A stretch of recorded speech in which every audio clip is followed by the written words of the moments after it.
Hey there, it's a Dad Who Games. Allow me to present to you Hound. I was super excited to add Hound to my collection of War for Cybertron upcycles because, as you'll see shortly, his original G1 incarnation was severely lacking in the action department, not to mention his having arms less impressive than a T-Rex. Hello, and welcome to another War for Cybertron unboxing and showcasing. We're going to first take a look at where it all started, giving the vertically challenged military tracker a much needed spa day, before ultimately getting our hands on the reimagined modern take on the little Jeep that could. I've really been enjoying chatting with viewers in the comments about these Transformers, because we're all fans of these toys. I know we're not alone out there. So why not let others know about this little nook on YouTube where a South Jersey dad in his 40s reminisces on the 80s and 90s while playing with his toys and nerding out about cars that can turn into robots. Man, this is a weird world. In any case, that's my subscription solicitation. Let's see how far we can get. You never know if you never play. Let's get to the 1984 Jeep. For being only a couple years older than me, Hound here is in pretty solid condition, save for a minor shortcoming.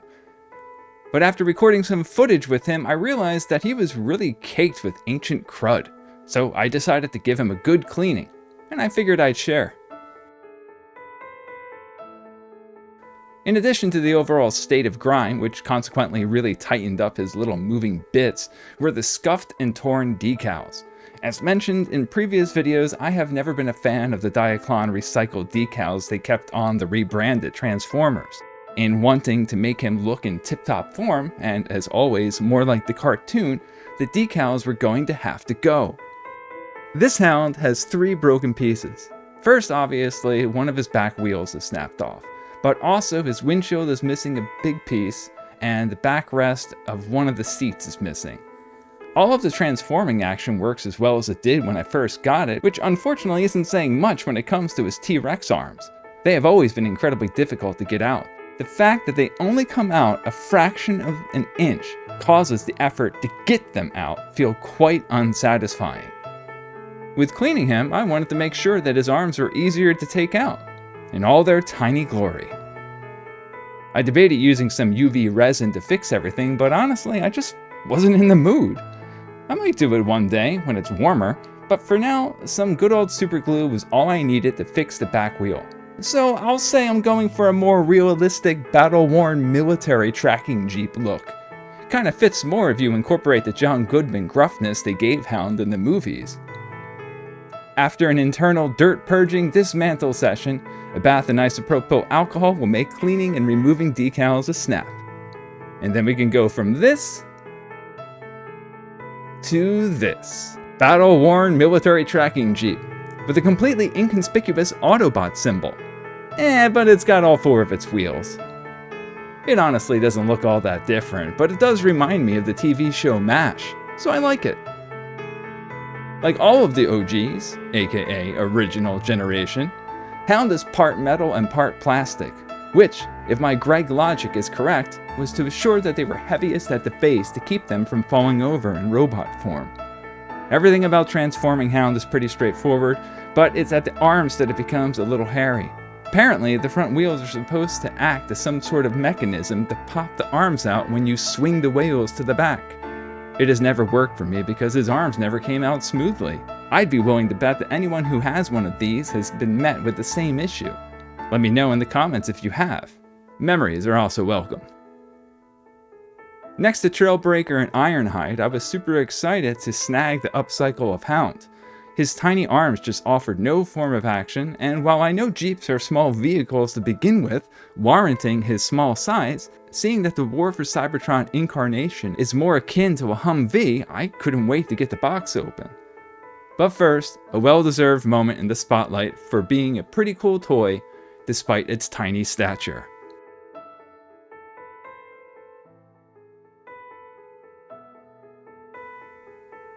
Now, when his weapon is in his hand, his arm really can't move up any further. But man, he's never looked as good. I'm gonna have to go back and clean up Sunstreaker too. I didn't bother before because he's in solid condition, aside from the decals and that silly back flap. But with how Hound turned out, I'd love to have Sunstreaker be equally as improved.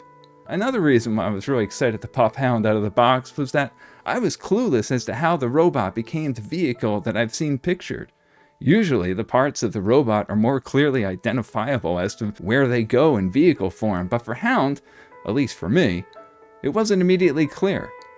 I just recently had to find a box to box all of my boxes.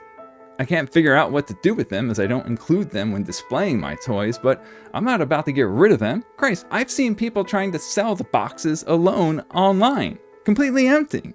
Granted, I don't know if anyone ever buys them, however, I might just have to check that out for all of you box collectors out there. That's why I enlist the help from Mr. Blade to keep them clean. Completely random, but I'm slightly disappointed that these toys don't have a distinct new toy smell when you remove them from the box. Like, I've always been stoked to smell freshly opened trading cards, comic books, and novels. And I guess the new car smell too, but suffice it to say, these toys are odorless. Anyone else out there know what I mean? Here he is, keeping close to the original design but bringing him to modern times. And as is hallmark for all of the War for Cybertron toys, he's completely posable from his legs to his arms. And a wee little Jeep wipes away a tear. Still, his head barely moves and the leg girth kind of hinders the ankle posability, but these are minor details compared to the rest of him. Other than that, when it comes to transforming him for the first time, the only area that is a little iffy was transforming the legs into the back end of the vehicle. I've since learned how to do it correctly. The rest, well, is what it is. So I'll leave you to enjoy the process. I'll be right back.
Look at that. Now that's a modern military vehicle that doesn't fully stray from the original Jeep design. Because of the hardened it-can-take-it style of the vehicle, the holes and joints fit right into the design to have the vehicle form really conceal the robot. Alrighty, as we speed back to robot form for family picture time, thank you so much for watching. I mean, you're watching me play and talk about my toys. Could it get any better? Well, there is that whole subscription thing, but patience is best served cold. Wait, no, that's revenge. We aren't doing that here. This is just for the love of Transformers. You might check me out as McCatton on DeviantArt as well if you'd like to see what illustrations I'm working on. I might just have to bring drawing to my channel. Blaster will probably be up next, but on the horizon, the Legacy Stunticon series. Until then though, and until the next, have a day. Oh, and yes, I do have a non-commentary transformation session after the photo shoot. Okay, now I'm done. Later.